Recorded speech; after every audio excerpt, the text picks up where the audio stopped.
Olá pessoal, tudo bem? Meu nome é Samuel Dalelast, sou médico e esse é o nosso espaço aqui no YouTube para discutirmos temas relacionados à saúde, bem-estar e qualidade de vida. Bom, o tema de hoje que eu trouxe para a nossa videoaula da sexta-feira é algo que tem ficado cada vez mais recorrente dentro do meu consultório e aí quando eu vejo que tem alguma coisa que pode ser de interesse geral, obviamente eu trago aqui para vocês e hoje nós vamos falar então sobre a síndrome Ásia, que é uma síndrome que começou a ficar muito conhecida lá na Ásia, por isso que leva esse nome. Não, mentira, brincadeira. E esse nome aqui, ele leva a essa confusão, né? Pensar em geografia, síndrome Ásia significa, o A significa autoimune ou autoinflamação, autoinflamatório, também pode ser assim. O S, syndrome induced by, e o A aqui, adjuvantes. Ou seja, uma síndrome autoimune causada por adjuvantes. O que vem a ser esse tal de adjuvantes? É isso que nós vamos entender nesse vídeo de hoje. Porque assim, é fato que nunca tivemos tanto diagnóstico de doença autoimune no mundo. E o que é uma doença autoimune, Samuel? Olha, isso já está bem esclarecido num videozinho que eu fiz para vocês aqui lá no início do meu canal do YouTube, falando sobre doença autoimune e a relação com o intestino. Mas, para dar uma recordadinha aqui, doença autoimune é uma doença que vai ocorrer quando o próprio corpo começa a produzir anticorpos. O que é um anticorpo, Samuel? É uma célula de defesa. Mas quando o corpo produz um anticorpo, ou seja, uma célula de defesa que enlouquece, que surta e que entra que começa a atacar as próprias células saudáveis do corpo, isso a gente chama de doença autoimune. Ou seja, quando o corpo produz células de defesa que atacam as próprias células saudáveis. Que loucura, mas acontece muito. Exemplo, hipotireoidismo de Hashimoto é quando o corpo começa a produzir anticorpo antitireoglobulina, anticorpo antitireoperoxidase e esses anticorpos então vão atacar a tireoide. Eu tenho artrite reumatoide, que é quando o corpo então produz anticorpos que atacam as articulações, pode produzir anticorpo que ataca a pele, psoríase, vitiligo. Eu tenho a espondilite anquilosante, que é uma doença da coluna, começa a soldar torna a coluna vertebral, ela começa a ficar imóvel, ela fica soldada uma vértebra na outra, né? Isso limita, isso causa dor. Eu tenho também a lúpus eritematoso sistêmico, esclerose lateral amiotrófica. Eu tenho diversas doenças autoimunes e a causa de todas elas, o que define a doença é sempre isso, né? É o próprio corpo atacando o próprio corpo. Que coisa louca isso é. Porém, o que eu acredito? Dentro do meu modelo de enxergar a medicina, eu acredito que isso jamais vai acontecer ao acaso, porque a pessoa tem azar, porque é o destino dela, porque Deus está punindo ela. Não acredito nisso. Sempre tem uma causa para uma doença autoimune. E essas causas, elas vão estar associadas a um estresse excessivo. Muito paciente desenvolve uma doença autoimune e ele fala assim: aconteceu 2 a 3 meses depois do meu divórcio, da falência da minha empresa, de um assalto, um sequestro que eu passei. Então tem uma relação muito grande com um estresse agudo ou também um estresse crônico que se perpetua por muito tempo e também está associado a uma alimentação que possa causar uma injúria na membrana do intestino, nas células do intestino, nos enterócitos, e é isso que eu falo naquele vídeo lá onde eu trago o intestino como uma grande causa de doença autoimune.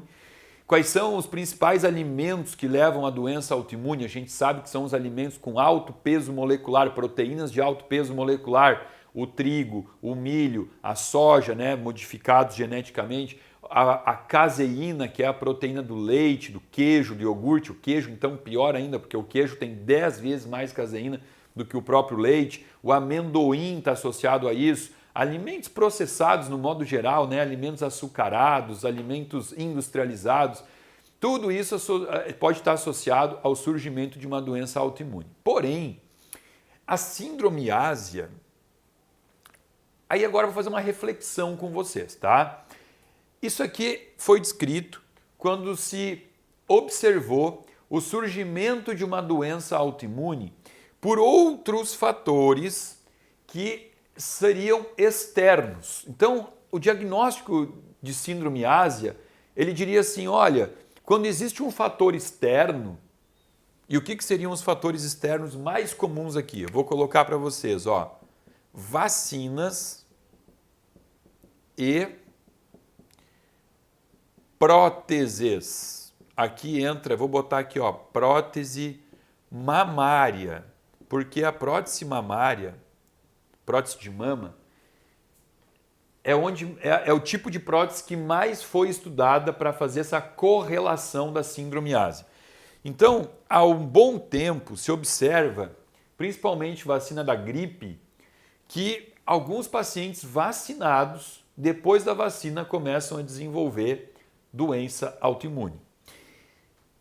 Agora, estamos passando por uma era onde a vacinação está sendo algo maciço, né? A população inteira está sendo vacinada. E eu, então, estou tendo acesso a esses exames dos pacientes que foram vacinados e estou vendo isso dentro do meu consultório, como está alterando exames. E eu estou percebendo, sim, que tem uma relação de pacientes que têm uma doença autoimune, estavam estabilizados dessa doença e depois que se vacinaram, a doença voltou a se descontrolar. Também tive alguns pacientes que nunca tiveram anticorpos autoimunes aumentados, depois da vacinação passaram a apresentar.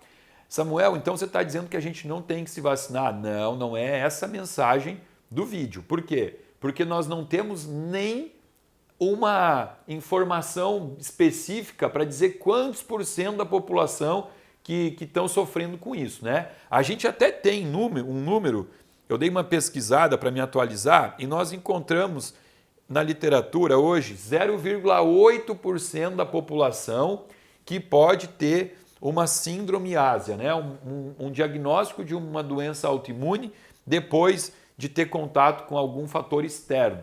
Só que também esse valor, para mim, ele não fecha. Por quê? Porque isso aqui são os pacientes que foram diagnosticados. Mas isso é tão pouco importante, vamos dizer assim, a medicina se despreocupa tanto com isso, não é que não é importante, né? É pouco valorizado, essa é a palavra, é pouco valorizado dentro da medicina esse tipo de pesquisa do paciente, analisar exames. Quem é que vai no médico e o médico solicita exames de anticorpo autoimune, sendo que o paciente talvez não tenha uma queixa sobre isso? Então, por não ser muito valorizado e muito pesquisado, talvez seja pouco diagnosticado. Então, talvez por isso que esse número seja tão baixo. Se a gente fosse pegar uma população e fazer um estudo, pegar 1000 pessoas e avaliar exames, depois de colocar uma prótese de mama, depois de vacinas, a gente talvez teria um diagnóstico maior. Porém, aqui eu não vou tocar nesse assunto vacina, eu vou falar sobre prótese mamária. E aí, obviamente, a gente vai ter que ter um bom senso aqui, tá?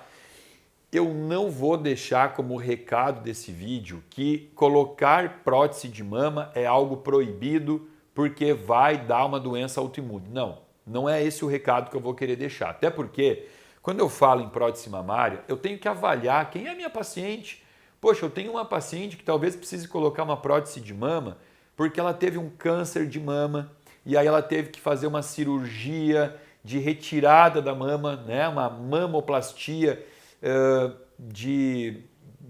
vamos dizer assim, ou curativa, ou talvez alguns casos que a gente até já ouviu falar aí, a própria Angelina Jolie, que não teve um câncer de mama, mas ela descobriu que ela tem a mutação do gene BRCA1 e do gene BRCA2 e por isso ela tirou profilaticamente a mama dela.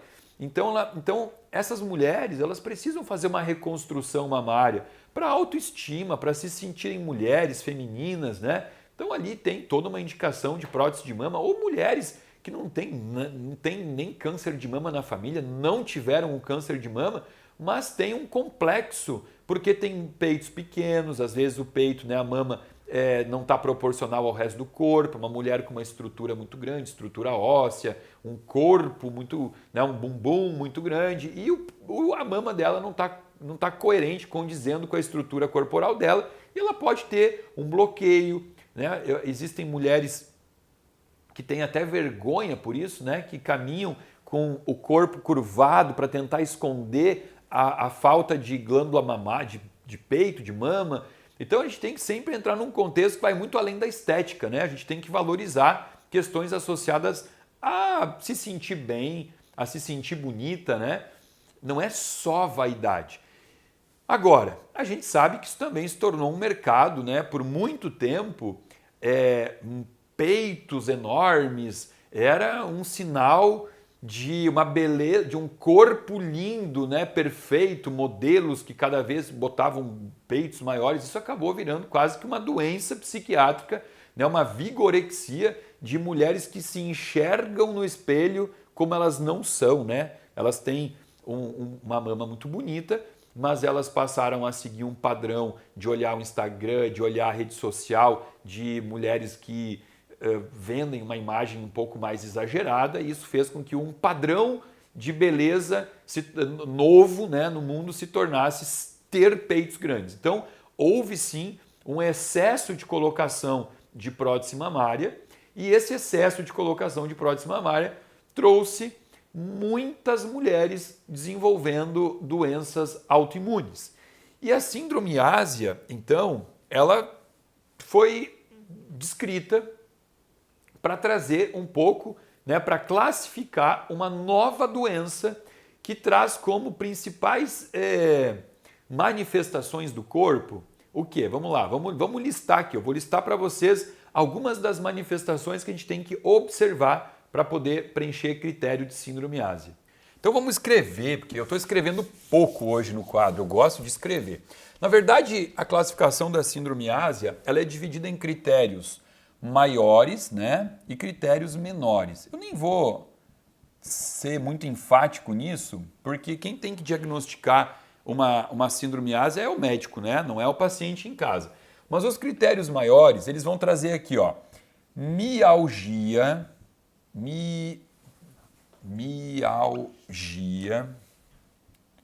que seria o quê? Dor muscular, paciente que tem dores musculares, fraqueza, aquela coisa assim, meu Deus, eu tenho uma falta de energia vital muito grande, artralgia, esse, na minha opinião, é o mais comum da síndrome ásia, artralgia, dor articular, principalmente em articulação dos dedos das mãos, tá?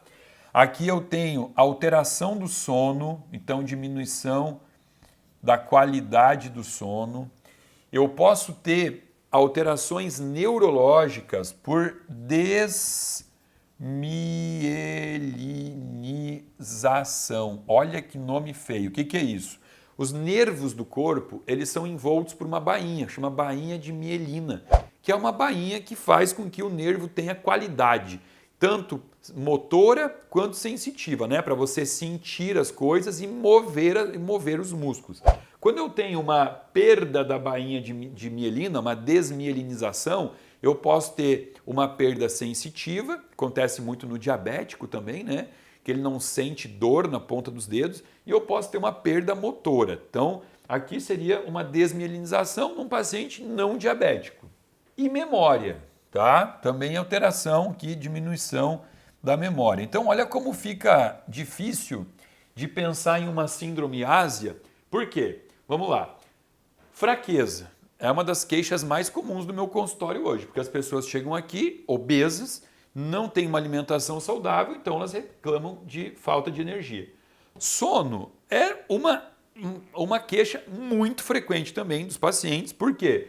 Porque eles não sabem jantar direito, têm uma alimentação muito pesada à noite, com carga glicêmica aumentada, dorme num quarto com luz, com LED, celular perto da cabeça, perda de memória também é muito comum, por quê? Porque 80% da população tem algum prejuízo na função da tireoide, tem déficits de vitamina, principalmente B12.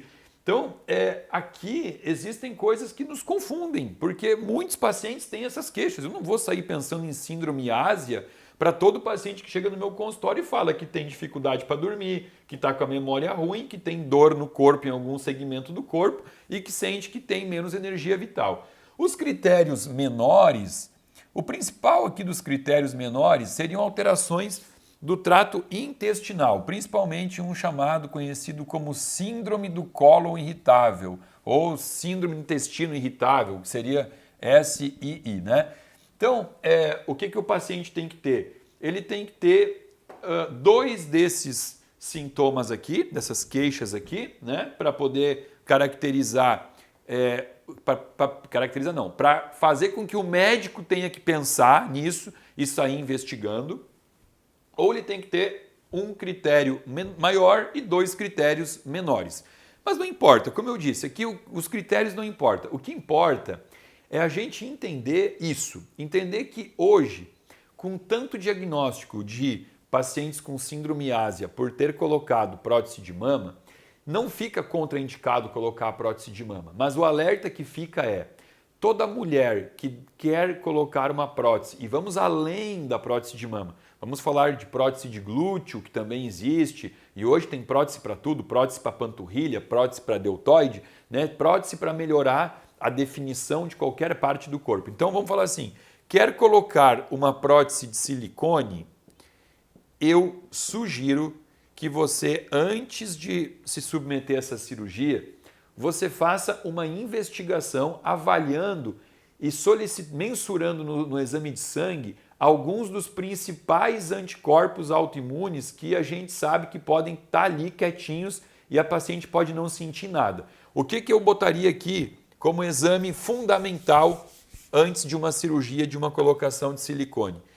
Eu faria um exame de fator antinuclear, chamado de FAN, fator reumatoide, anticorpo antitireoglobulina, anticorpo antitireoperoxidase. Ó, aqui está a listinha dos 4 exames principais que eu peço para uma paciente minha quando ela fala assim, eu estou pensando em colocar uma prótese de silicone. Por quê? Se a paciente tem alguma alteração aqui, eu contraindico, eu proíbo ela, eu falo, não, a gente não vai colocar a tua prótese agora. Nós vamos tratar o teu intestino, diminuir isso daqui, negativar esses marcadores e aí depois a gente volta a conversar sobre isso.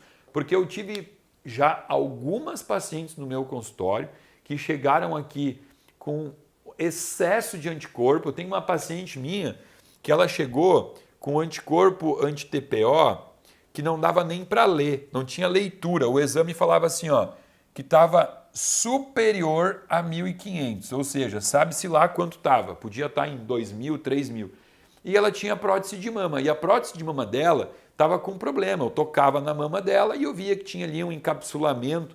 Então eu pedi para ela, eu solicitei que fosse tirada a prótese de mama, hoje ela está sem prótese de mama e o anticorpo anti-TPO dela, ele não ficou zerado não, mas eu não me lembro, mas deve estar em torno assim de 50, 60, ou seja, reduziu expressivamente tirando o corpo estranho, porque o que acontece? Nesse caso, o corpo dela estava enxergando essa prótese como um corpo estranho e estava atacando a prótese. E é por isso que os anticorpos aumentam, né? Porque quando se inventou o silicone como um possível material a ser colocado dentro do corpo, se fizeram muitos testes e viu que o corpo aceitava o silicone como sendo algo natural, não entendia que era um corpo estranho. E isso acontece com a imensa maioria dos pacientes. Mas vai ter aquele paciente que, por azar, ele vai então, o corpo dele vai começar a enxergar essa prótese como algo que tem que ser expulso do corpo, retirado do corpo. E aí por isso começa a produção desses anticorpos que pode culminar numa doença muito ruim. Bom, então isso aqui é um alerta, é um vídeo um pouco explicativo e também para alertar pacientes que estão aí pensando em se submeter a uma cirurgia com uma colocação de uma prótese, que antes faça aí uma investigação com o seu médico um pouco maior para evitar futuras surpresas, né? Talvez desagradáveis, a ponto de fazer uma cirurgia, colocar uma prótese e depois ter que retirar ela novamente. Tá bem? Eu espero que você tenha gostado. Se gostou, compartilhe esse vídeo com os amigos, se inscreve aí no meu canal caso ainda não esteja inscrito, aciona o sininho para receber. Agora o aviso aumentou, hein? Agora não é mais só segunda e sexta. Segundas, quartas e sextas eu vou estar aqui com vocês sempre com um vídeo novo falando sobre temas relacionados à saúde. Abaixo desse vídeo você tem um link que você pode se inscrever para fazer parte de um grupo VIP de pessoas que recebe conteúdo gratuito e exclusivo aqui do meu canal toda semana. Meu muito obrigado.